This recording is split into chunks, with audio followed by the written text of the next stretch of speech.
I arrived at my parents' $5,000 anniversary dinner, having paid for every single plate.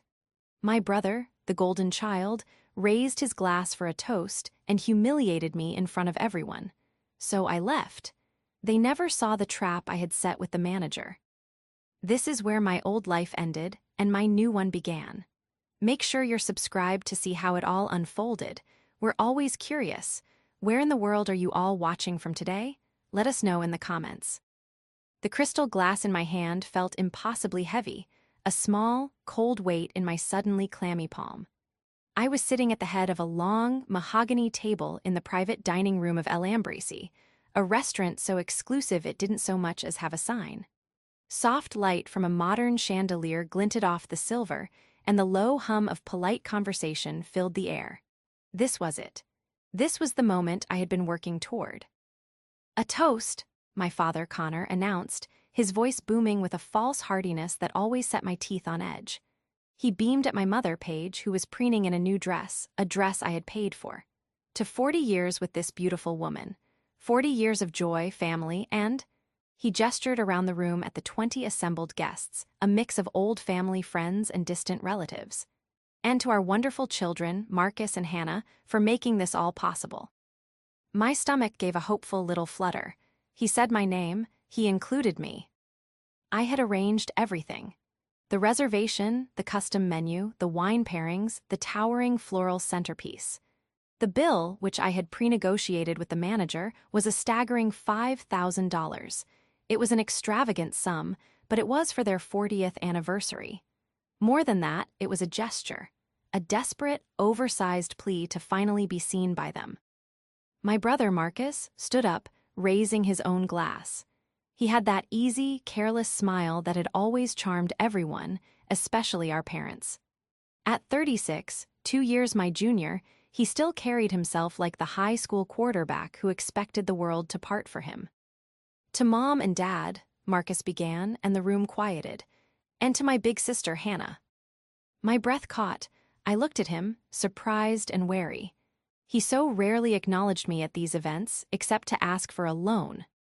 "She flew all the way here, took time out of her very important job," he continued, his smile tightening just a fraction. I felt a familiar prickle of warning.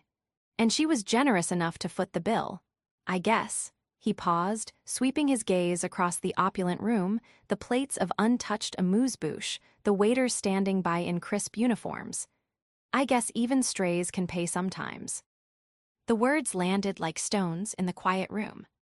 A few people gave uncertain, tittering laughs. My father, Connor, cleared his throat and looked down at his plate. My mother, Paige, offered a strained, tight-lipped smile, her eyes flicking to me for a brief, warning second, as if I had caused the disturbance. "Strays." The word echoed in my head, igniting a cold, chemical fire in my veins. It was his old name for me, from when I'd left for college on a scholarship they hadn't supported. I was the one who'd run off to the city, the stray who'd abandoned the family, while he, Marcus, had stayed close, bouncing between jobs and living off their endless support. I looked at their faces. My brother smirking, triumphant in his casual cruelty. My mother, embarrassed but not for me, only by me. My father, utterly silent, refusing to meet my gaze. In that instant, every ounce of hope, every desperate desire for their approval, simply evaporated. It wasn't just a prickle of disappointment, it was a profound and sudden void.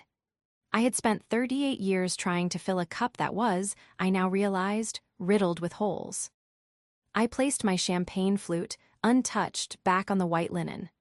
The heavy, cold feeling was gone, replaced by an absolute, terrifying clarity. I didn't tremble. I didn't cry. I stood up.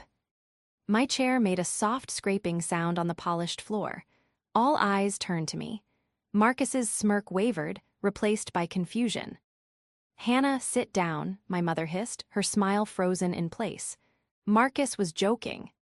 "No," I said, my voice surprisingly steady. It felt like it was coming from someone else. He wasn't. I picked up my purse from the floor. I turned to my father. "Happy anniversary, Dad." I looked at my mother. "Mom." Then I turned my back on all of them. I walked to the velvet-draped alcove where the attendant had taken my coat. I retrieved the simple black wool coat, the one I'd bought at a department store, not a boutique, and slipped it on. I didn't look back.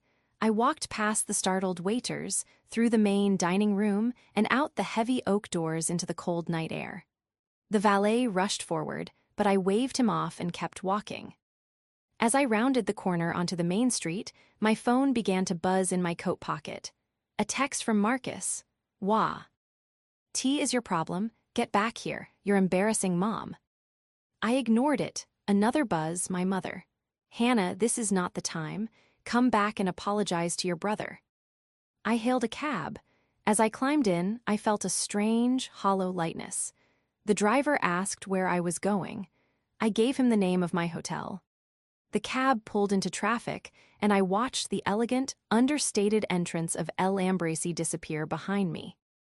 30 minutes, I thought to myself. I'd give them 30 minutes. That was the grace period I de-arranged with the manager. 30 minutes from the time I left for the bill to be delivered to their table. The phone in my hand buzzed again, this time a call from my father. I let it go to voicemail. The betrayal wasn't just the insult, it was the silence that followed. The phone call with the restaurant manager, a meticulously professional man named Mr. Dubois, had happened 3 days prior. I made it from my hotel room, not my office, just to be safe. Ms. Evans, he'd said, his voice polite but firm. To confirm, you are reserving the private Salon Rouge for 20 guests. You have approved the menu exceptional with the sommelier's pairings. The total, including gratuity and service fees, will be $5,000. That is correct, I said, staring out my window at the city skyline. But I have one specific condition regarding the payment. There was a slight pause. A condition, madam. Yes, I am a portfolio manager, Mr. Dubois. I deal in risk and verification. I will, of course, place my corporate card on file right now to secure the reservation. I gave him the number, the security code, and the billing address. I heard the faint tapping of a keyboard. Very good, Ms. Evans. The card is approved. The hold has been placed. Here is the condition, I said, leaning forward. The final charge is not to be processed until I give you a verbal confirmation code at the end of the evening. Another pause, longer this time. A confirmation code. Yes, let's call it vindication. A simple word. I will find you as the party is winding down. I will say the word vindication, and you will process the charge. If I do not give you this code by the time I leave the premises, you are to assume the payment arrangement has defaulted, and you will present the bill to the hosts of the party. Madam, the host of the party, is you. The reservation is under my father's name, Connor Evans. I am simply the one handling the finances. If I fail to authorize the charge, the financial responsibility reverts to the name on the reservation. Is that clear? Mr. Dubois was silent for a moment. I could picture him, silver-haired and impeccably dressed, weighing the eccentricity of the request against the $5,000 hold on my card. I was counting on his professionalism. And if you forget, he asked delicately. I won't forget, I said. But let's say, for the sake of argument, I have a medical emergency, or I must leave unexpectedly. In that event, my failure to provide the code constitutes a revocation of my payment offer. The bill must be presented to Mr. Connor Evans at table 12 in the Salon Rouge. You will not, under any circumstances, charge my card. This is highly irregular, he said. This is a non-negotiable condition, I replied, my voice flat and final. If you cannot agree to it, I will be forced to move this event to Lucille, which I am sure would be happy to accommodate my terms. The threat was empty. Lucille was booked for months, but it had the desired effect. No, that will not be necessary, he said quickly. Your terms are clear. My apologies, I have been in this business for 20 years and have never had such a request. Then I'm glad I could offer you a new experience, I said. To confirm, you will not charge my card unless I personally find you and say the word vindication. Otherwise, the bill goes to Connor Evans.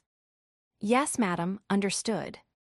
Now, sitting in the back of the taxi, that conversation replayed in my mind.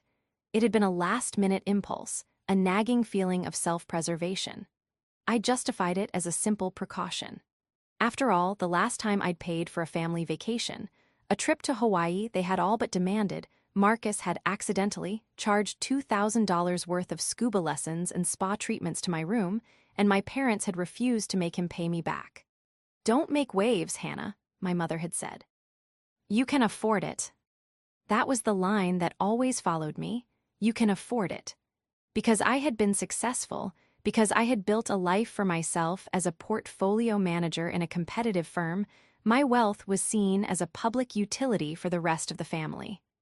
My accomplishments weren't a source of pride for them, they were a resource to be tapped. My phone buzzed again, vibrating angrily on the seat next to me. It was a text from Marcus. "Dad is furious. You've ruined their night. You are the most selfish person I have ever known." Selfish. The word was so familiar, it had almost lost its sting. I was selfish for not co-signing the lease on his luxury apartment. I was selfish for not lending him $10,000 for his last, brilliant business idea. I was selfish for prioritizing my career over being at their beck and call. The taxi pulled up to my hotel. I paid the driver, walked into the bright, sterile lobby, and took the elevator up to my room. The silence of the room was a relief. I took off my coat, hung it in the closet, and sat on the edge of the king-sized bed. My phone, clutched in my hand, lit up again. This time it was a call. Paige Evans, my mother. I stared at the name. I thought about the decades of small cuts, of being told my scholarship was a bit showy, of my mother taking Marcus's side when he'd wrecked my first car and lied about it, of my father looking on, silent and approving, as Marcus was praised for things I had achieved. Guess even strays can pay sometimes. I pressed the red decline button. Right on cue, a new text message popped up. This one wasn't from my family. It was from a number I didn't recognize, but I knew exactly who it was. "Ms. Evans, it is 9:32 p.m. You have departed the restaurant. As per our agreement, I have just presented the bill to Mr. Evans's table. They seem to be displeased. They are insisting I charge the card on file. I have informed them I cannot do so without your authorization. My apologies for the disturbance." I smiled, a real genuine smile that started slow and spread across my face. "My compliments to the chef, Mr. Dubois," I whispered to the empty room. My phone began to ring again, a frantic, shrieking summons. This time it was my father. I declined the call. A new text from Marcus, all caps, "Call Dad now. What did you do? The manager is here. This is a $5,000 bill." I turned my phone over, screen down on the nightstand. The buzzing continued, a furious, trapped insect against the wood. I stood up, walked into the marble bathroom, and turned on the hot water for a bath. The sound of the rushing water almost drowned it out. Almost. To understand my family, you have to understand the dynamic between Marcus and me. It wasn't just sibling rivalry. It was a preordained casting of roles from which we were never allowed to deviate. Marcus was the golden boy. I was the problem. Marcus was the one who could do no wrong. When he failed his exams in high school, it was because the teachers didn't understand his potential. When he got a DUI in college, it was a youthful mistake that my father's lawyer quietly handled. He drifted through his 20s, living at home, working a series of consulting jobs that never seemed to last more than a few months. His current gig as a real estate agent was, from what I could gather, more about posting pictures of himself in front of houses he couldn't sell than about earning a living. But oh, how my parents doted on him. My mother, Paige, would talk about him with a proud, hushed reverence. "Marcus is so good with people," she'd say, conveniently ignoring that he was terrible with money, responsibility, and fidelity.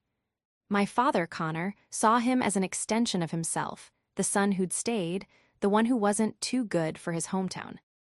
I, on the other hand, was the stray. I was the quiet, intense one who buried herself in books.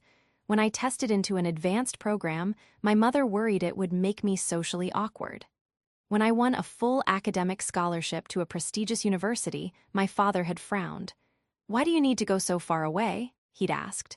"There's a perfectly good state college right here." My selfishness, as they called it, was my ambition. I left. I went to that university, I got my degree, I interned at a thankless job, and I clawed my way up.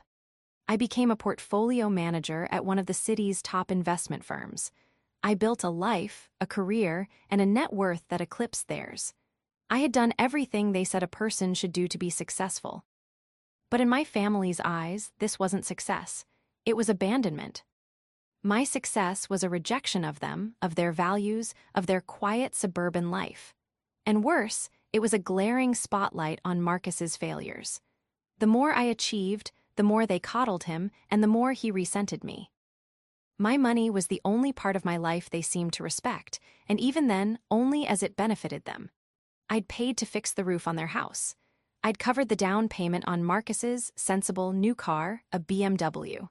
I was the emergency fund, the walking ATM, the one they called when the bills piled up, but I was never family. Not really. I was the stray, allowed in for a meal as long as I paid for it. I stepped out of the bath, the water now lukewarm. The buzzing from the nightstand had finally, mercifully, stopped. I wrapped myself in a thick hotel robe and padded back into the bedroom. My phone screen showed 14 missed calls and 22 new messages. I opened the thread from Marcus. "Marcus, what did you do? Marcus, they are threatening to call the police. Marcus, Dad doesn't have his checkbook. Paige is crying. Marcus, this is all your fault, you humiliated them. Marcus, pick up your phone, you coward. Marcus, I'm going to have to put this on my credit card. I hope you're happy." The last message gave me pause. Marcus putting $5,000 on his credit card? This I had to see. I knew for a fact his credit was abysmal. He'd borrowed my Social Security number years ago to apply for a card, an incident of identity theft I'd only discovered when a collections agency called me. I'd shut it down, paid the bill to protect my own credit, and confronted him. He'd laughed it off. "It was just a mistake, Hannah. Relax." This time I was relaxed. I was perfectly calm. I picked up the phone and opened my contacts. I didn't call my family. I called Sarah, my colleague, and more importantly, my lawyer. It was late, but she was a night owl. "Hannah," she answered, her voice sharp and alert. "Is everything okay? It's past midnight your time." "Everything is fantastic, Sarah," I said, walking to the mini fridge and pulling out a small bottle of water. "But I think I'm going to need you to draft a letter for me in the morning." "A letter to who? What happened?" "To my family," I said. "A cease and desist. And also, I need you to pull a full credit report on my brother, Marcus Evans. I have a feeling he's about to do something very stupid again, and I want to be prepared." "Hannah, what did you do?" Sarah asked, but there was a note of amusement in her voice. She knew my family. "I just left dinner," I said, taking a sip of water. "I just left them with the bill." There was a long silence on the other end, and then Sarah let out a low whistle. "The anniversary dinner? The one you were so stressed about? The $5,001. "That's the one."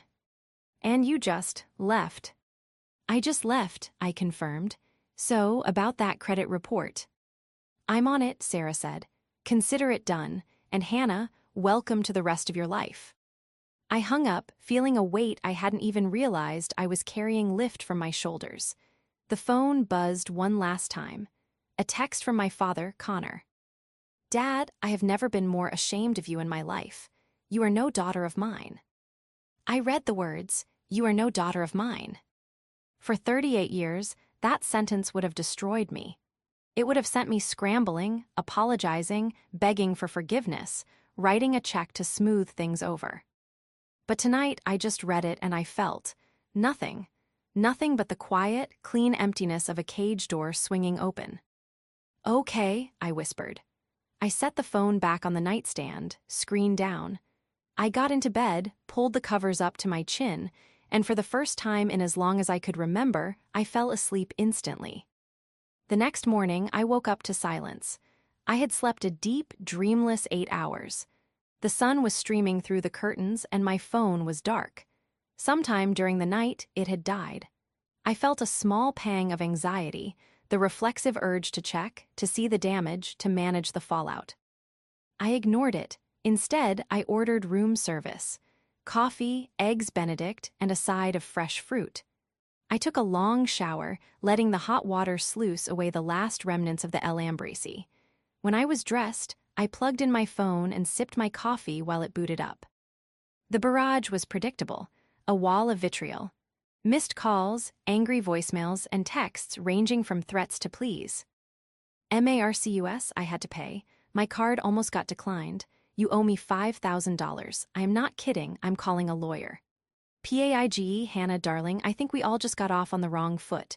Your brother was teasing, you know how he is. You overreacted. Please call us, your father is very upset. CONNOR, do not bother coming home. You have made your choice." The most interesting one was the text from Marcus. I had to pay. I knew his financial situation. He was a real estate agent in a slow market, living well beyond his means to keep up appearances. There was no way he had a $50 meet zero credit limit, not unless. My laptop chimed, an email from Sarah. Subject, well. Body, morning. I ran that report you asked for. Your brother, Marcus, is in significantly more debt than you thought. Credit cards maxed out, a high-interest personal loan, but here's the interesting part. He was recently approved for one new card, a high-limit business card.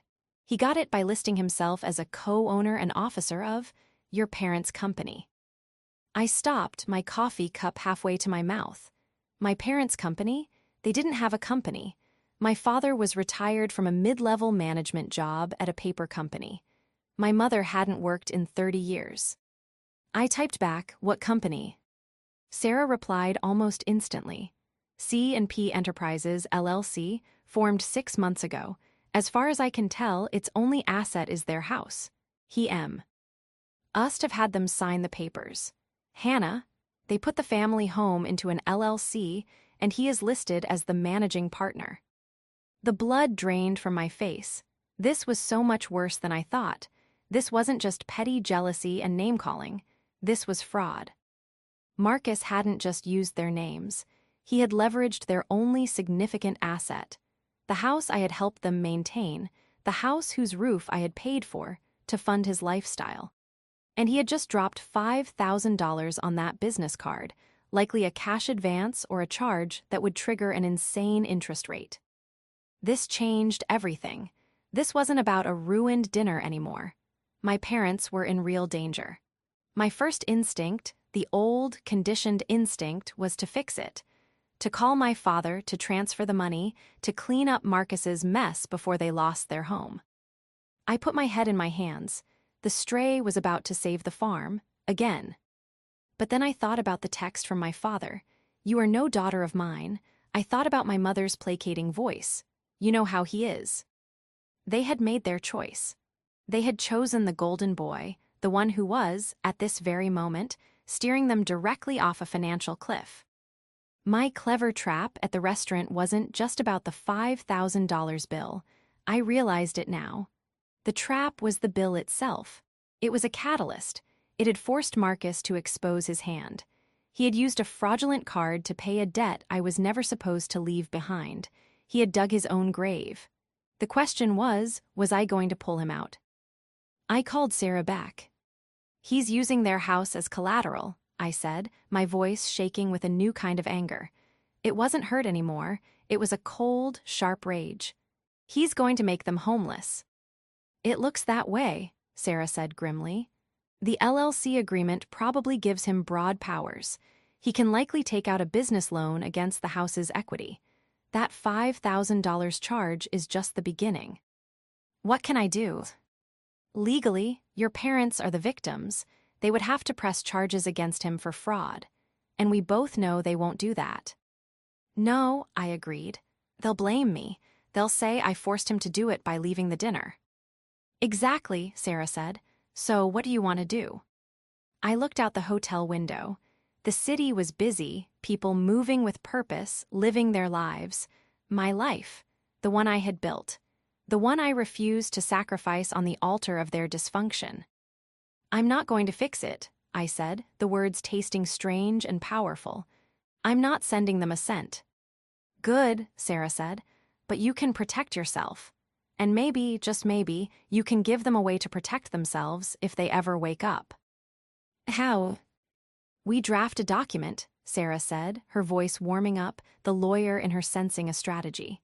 We compile the evidence. The LLC formation, the business card application, a record of the El Ambrosy charge, we package it all up. We don't send it to them, we hold it. It's our leverage. Leverage for what? For the next time they call you for money, Sarah said. For the next time Marcus tries to pull you into his mess.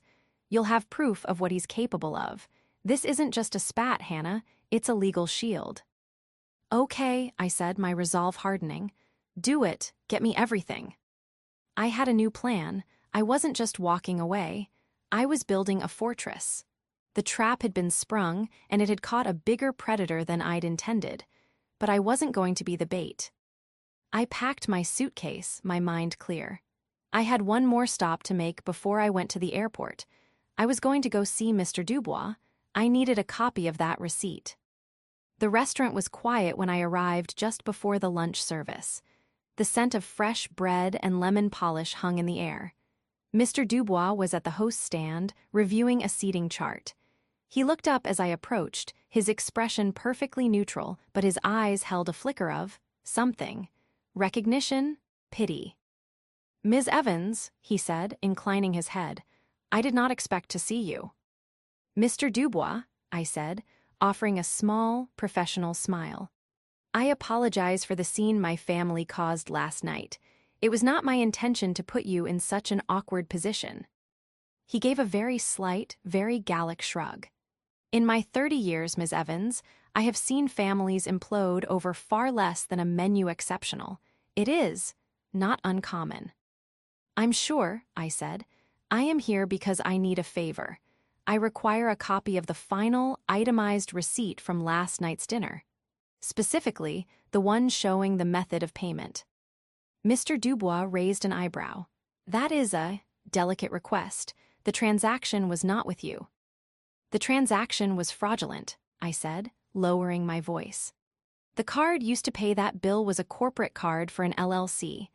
I have reason to believe the man who used it, my brother, is not an authorized signatory and is, in fact, commingling personal expenses. The charge for a $5,000 personal dinner on a business card is the fur. Sent piece of evidence I need. Mr. Dubois' professional mask slipped. He looked genuinely concerned. Fraud. I'm afraid so, and it involves my parents, who are the true owners of the company he is exploiting. I am trying to build a case to protect them. This, I could see, resonated with him. He was a man of order, of rules. The idea of fraud, of someone soiling the reputation of his establishment with a bad payment, clearly offended him. I see, he said slowly. He typed something into his computer terminal. The small receipt printer next to him whirred. He plucked the paper from the machine, studied it for a moment, and then folded it neatly. He retrieved a small envelope, slid the receipt inside, and handed it to me. This is a guest copy, he said formally. I cannot give you the merchant copy, which has the full signature, but our security cameras in the Salon Rouge are motion activated. They would have clearly recorded Mr. Marcus Evans signing the bill. Should your lawyer, or the authorities, request the footage, we would be obligated to comply. I took the envelope. This was more than I could have hoped for. Mr. Dubois, you have been incredibly helpful. Thank you.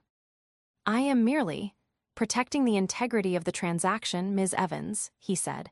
Good luck. I walked out of the restaurant and into the bright sunshine, the envelope in my hand feeling like a weapon. I headed straight to the airport, ignoring the fresh round of texts that had started. My flight was in 2 hours. As I sat at the gate, I finally allowed myself to open the message thread from my mother. Pig, Hannah, I am begging you. Your father is beside himself. You have to fix this. Marcus is. He's very stressed. He used his business card and he said if he can't pay it back, he'll lose his job. Pig, he told us you promised him you'd pay for the dinner and then you deliberately tricked him. Pig, Hannah, please. We are your family. You are tearing us apart. You are tearing us apart. Not Marcus with his lies and his theft. Not my father with his cruel silence. Not her with her decades of enabling. Me, the stray. The one who finally said no. The manipulation was so transparent, it was almost pathetic. I felt a surge of pity, not for them, but for the person I used to be. The woman who would have received that text and immediately burst into tears, booked a flight home, and written a check. I typed a single reply. My fingers were steady. Me, Marcus lied.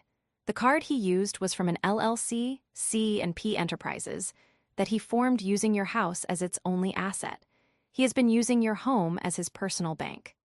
The $5,000 dinner was just the latest withdrawal. I suggest you and Dad hire a forensic accountant and a good lawyer because Marcus is committing felony fraud and he is going to make you homeless. Do not contact me again. I hit send. Then I did something I should have done a decade ago. I opened her contact. I blocked her number. I blocked my father's number. I blocked Marcus's number. A profound, total silence settled over my phone. It was done. My flight was called for boarding. I stood up, rolled my suitcase behind me, and didn't look back. I had left them with the bill, but more than that, I had left them with the truth. What they did with it was, for the first time in my life, not my problem. The flight home was the most peaceful 5 hours I'd had in recent memory. I turned off my phone, put on noise-canceling headphones, and watched a truly terrible romantic comedy. I slept. When I landed, I felt rested. That feeling lasted until I unlocked my front door. There was a man sitting on the bench in the hallway outside my apartment. My blood ran cold. It was Marcus. Hannah, he said, standing up. He looked awful. His usually perfect hair was a mess, his expensive suit was rumpled, and his eyes were wide and desperate. Hannah, thank God, you have to help me. How did you get into my building, Marcus? I asked, my voice flat. I kept my hand on the doorknob, my suitcase a barrier between us. The doorman recognized me from Christmas. He let me up.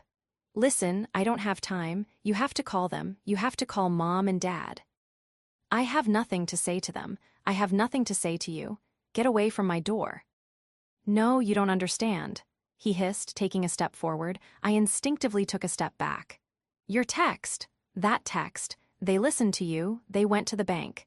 They've frozen the LLC account. They're talking to a lawyer, Hannah, a lawyer. They think I stole from them. I stared at him. I had not expected this. I had expected them to deny, to double down, to blame me.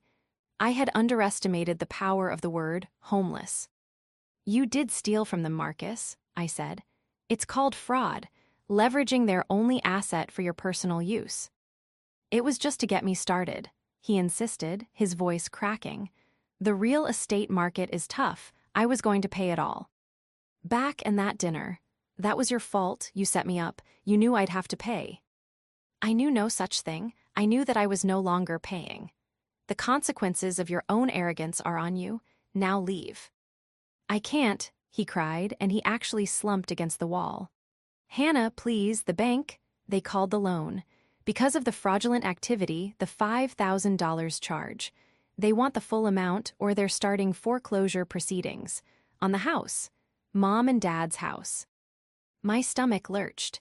This was moving faster than I could have imagined. This was the catastrophic outcome I had wanted to avoid, the one I had, in some small, dark part of my heart, known was inevitable. I need $50,000, Hannah, he whispered, sliding down the wall to sit on the floor, his head in his hands. That's what the bank needs to stop the proceedings. Just $50,000. You have that, I know you do. I'll pay you back, I swear, every cent.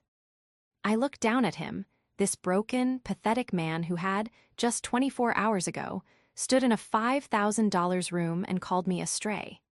He had humiliated me for his own amusement, secure in the knowledge that I would, as always, absorb the cost. The old Hannah would have caved.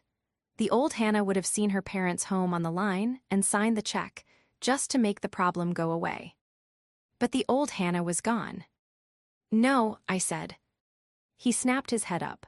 "What? Hannah, this is Mom and Dad's house. You'd let them be homeless just to get back at me." "This isn't getting back at you, Marcus. This is the consequence of your actions. You took out the loans, you committed the fraud, you spent the money, and now you have to be the one to fix it." "But I can't, I don't have it. You're the only one who can." "No," I said again, and this time my voice was steel. "I am not your safety net anymore. I am not the family ATM. You did this. You will undo it, or you will go to prison. Those are your options." You'd let me go to prison," he stammered, his face pale with shock. "I'd buy the ticket," I said. I opened my apartment door. "Get out of my building, Marcus," I said, my voice low and dangerous. "If you are ever at my home or my office again, I will file a restraining order, and I will give the police every piece of evidence Sarah and I have collected on C&P Enterprises. The receipt from El Ambracy is just the start. We have the LLC filings. We have the loan applications you signed. We have the security footage of you signing the check. It's all in a file. So help me God, you test me, and I will be the one who puts you in jail. Are we clear?" His face, which had been pleading, contorted into the familiar, ugly mask of his rage. You bitch," he spat. "You always hated me. You were always jealous. Goodbye, Marcus." I stepped inside my apartment and shut the door. I double-locked it. I leaned against the solid wood, my heart hammering in my chest. I heard a muffled scream of rage in the hallway, then the sound of a fist hitting the wall. Then, finally, the sound of the elevator dinging as it was called. I slid down to the floor, my legs shaking. The fortress had held. I was safe. But the war, I feared, was just beginning. 2 weeks passed in silence. I went to work. I met with clients. I had dinner with Sarah, who confirmed she had a file on Marcus that could put him away for 5 to 7 years. I lived in the quiet, sterile bubble I had created. Then came the email. It was from a generic, new address, but the sender was obvious. Paige Evans. Subject, please. Body Hannah, I know you blocked us. I am writing from the library. Your father and I, we are desperate. Marcus is gone. He's disappeared. The bank is seizing the house. They are auctioning it in 3 days. We have nowhere to go. Please, I am begging you. As your mother, don't let this happen. Don't let your father and me be put on the street because of one stupid mistake. We are sorry. We are so sorry for everything. Please just call me. We are at the Marriott by the highway. They were in a hotel. He had actually done it. He had run. He had left them to face the consequences of his crimes. The anger I felt was so profound, it was breathtaking. I was angry at Marcus for his cowardice, but I was furious with my parents. Furious that it had taken this total, complete financial ruin for them to finally say the words, "We are sorry." A part of me wanted to delete the email, to let them fall. "You are no daughter of mine," my father had said. But I couldn't, not when I had the power to stop it, but I would not be their savior, not this time. I called Sarah. They're auctioning the house. Can they do that? If the loan was secured by the house and is in default, absolutely, she said. The LLC is the owner. The bank is seizing the LLC's primary asset. I want to buy it, I said. Sarah was silent. Hannah, buy the house. It's my childhood home. As much as I hate what it represents, I can't let it go to a stranger for nothing, and I have an idea. I'm listening, she said. I'm not giving it to them. I'm going to own it, and I'm going to have them sign a rental agreement, $1 a year. Something that makes it ironclad legal that I am the owner and they are tenants, and I am going to write in a behavior clause. Sarah started to laugh.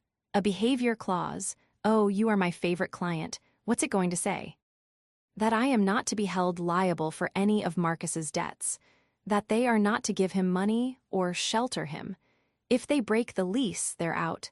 It's the only way. I'm protecting my asset, and I'm protecting them from themselves, and from him. It's brutal, Sarah said. And it's brilliant. I'll get the paperwork. The auction is public. We can set you up as an anonymous bidder. You'll likely get it for the value of the loan since it's a foreclosure. 3 days later, I was the legal, anonymous owner of my parents' home, purchased for the exact amount of Marcus's fraudulent loan. I forwarded the deed, and the lease agreement Sarah had drafted to my mother's email address. Then I drove to the Marriott by the highway. I found them in the sad, beige lobby, sitting on a worn-out sofa, looking lost and small. My father, Connor, who had always seemed so large and imposing, looked gray and frail. My mother just looked tired. They stood up when they saw me. My mother started to cry, rushing forward to hug me. I put up a hand. Not yet. She stopped, confused.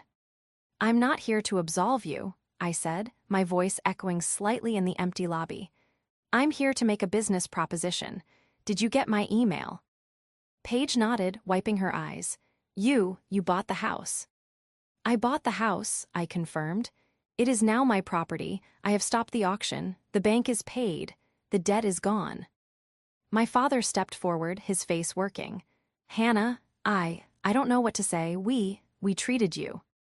You treated me terribly, I said, cutting him off. You treated me like a stray. You sat there, silent, while your son, the son you enabled and protected, humiliated me after I'd offered an act of profound generosity. And then, when the consequences of his actions came due, you blamed me. You disowned me. My father flinched, looking down. I was angry. I didn't mean it. You always meant it, I said, the truth of it sharp and clean. For my entire life you have meant it, but that's over. I placed a folder on the coffee table. That is a lease agreement. I will rent you my house for $1 a year. You can live there for the rest of your lives, but you will sign this. Connor picked it up, his hands shaking as he fumbled for his reading glasses. He read it. Paige read it over his shoulder. A behavior clause, Paige whispered. It stipulates, I said, my voice pure business, that you will have no contact with Marcus regarding financial matters. You will not give him money. You will not co-sign any loans. You will not allow him to live in my house. If he shows up, you will call the police. If you violate this clause, the lease is terminated and I will evict you, and I will sell the house. You'd evict us, my father whispered, horrified. In a heartbeat, I said. This is not a negotiation. This is the arrangement. I am not your daughter, remember? I am your landlady. You will be tenants in the house your son stole from you, and you will live there by my rules. The rules are simple. You will finally, for the first time in your lives, stop enabling him. You will protect yourselves. In doing so, you'll be protecting my asset. Paige was crying freely now. Hannah, please, he's our son. And I'm your daughter. The words ripped out of me, louder than I intended. I was your daughter too, and you chose him over and over. Now I am making a different choice. You can have a home or you can have Marcus. You cannot have both. My father sat down heavily. He looked at the lease. He looked at my mother. He looked at me, his eyes finally clear. The fog of his pride and his favoritism had been burned away by sheer terror.